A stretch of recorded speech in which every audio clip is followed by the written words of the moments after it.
Sorry, Marwan, we're going to break in again because now we have the US president speaking. Let's listen in. That he could roll into Ukraine and he would roll over them. 2 years later, he remains wrong. He didn't do that. He wasn't able to do that. Kyiv is still standing. Ukraine is still free. And the people of Ukraine remain unbowed and unbroken in the face of Putin's vigorous onslaught. This is due to their sheer bravery and their sacrifice, but it's also due to us. Remember, the United States pulled together a coalition of more than 50 nations to support Ukraine. We unified and expanded NATO. We can't walk away now. And that's what Putin is betting on. He's betting on we're going to walk away. That's why I'll be speaking to the G7 folks, so some of the heads of the European Union and NATO today. That's why I'm announcing more than 500 new sanctions in response.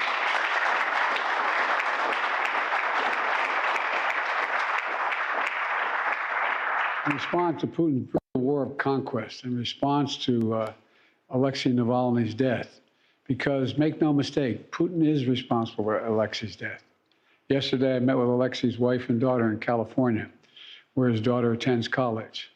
Alexei was an incredibly courageous man. His family is courageous as well. I assured them his legacy will continue to live around the world, and we in the United States are going to continue to ensure that Putin pays the price for his aggression abroad and repression at home.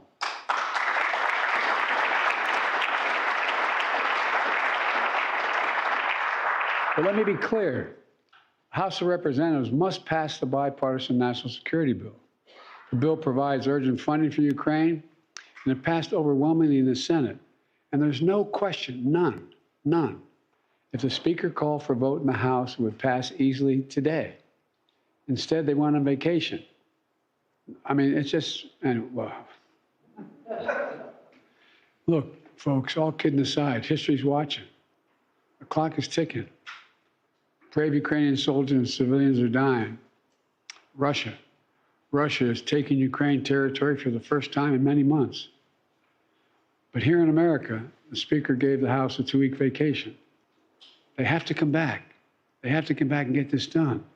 Because failure to support Ukraine in this critical moment will never be forgotten in history. It will be measured, and it will have impact for decades to come. And I want to thank all you governors here and I urge you, if you agree with me, and many of you do, to urge your congressional representatives to force this bill to be brought up. America can be, to prove America can be relied upon. America stands up for freedom. We never bow to anyone, particularly Putin. Look, folks, now on another important work we're doing. I want to thank you all for delivering historic results for the American people. You've been incredible partners. Governors know the measure of success isn't how many partisan points we score. It's did we fix the problem? Did we fix the problem? We disagree on how to fix the problem many times. We're all here for one reason, to fix the problems, to get things done for families, for communities, for the country. That's why I kept my commitment to be president for all Americans, whether you voted for me or not. In fact, we've invested more in all we passed in red states than we have in blue states. That's a fact. Billions of dollars more of what we passed is invested in red states than blue states. I came to office when the pandemic was raging and the economy was reeling. But we've turned things around with your help. The American Rescue Plan provided $350 billion to state and local governments. And many of you put that money up for cops on the beat, bringing down violent crime across the nation, which we've done, to bring 500,000 teachers and other school personnel back into the classrooms, to prevent foreclosures and evictions, to keep 8 million families in their homes.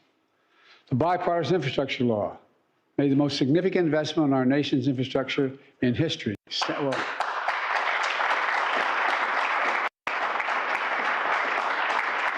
Eisenhower's interstate highway bill maybe did it as much, but over 46,000 projects already, 46,000. And we're just getting started. It's just the beginning. Modernizing roads, bridges, railroads, ports, airports, public transit, clean water, high-speed internet, affordable high-speed internet, everywhere. I've stood with Governor Evers and Walz and as rebuilding the Botnick Bridge. By the way, as you know, over $1 billion, and it's important, from Wisconsin to Minnesota. Governor Beshear and Governor DeWine, we're building a bridge called the Brent Spence Bridge between Kentucky and Ohio. By the way, tens of thousands of trucks. 500 more new sanctions. The U.S. president there announcing the latest measures he's imposing against Russia, he said, for its invasion of Ukraine, as well as the death of the Russian opposition figure,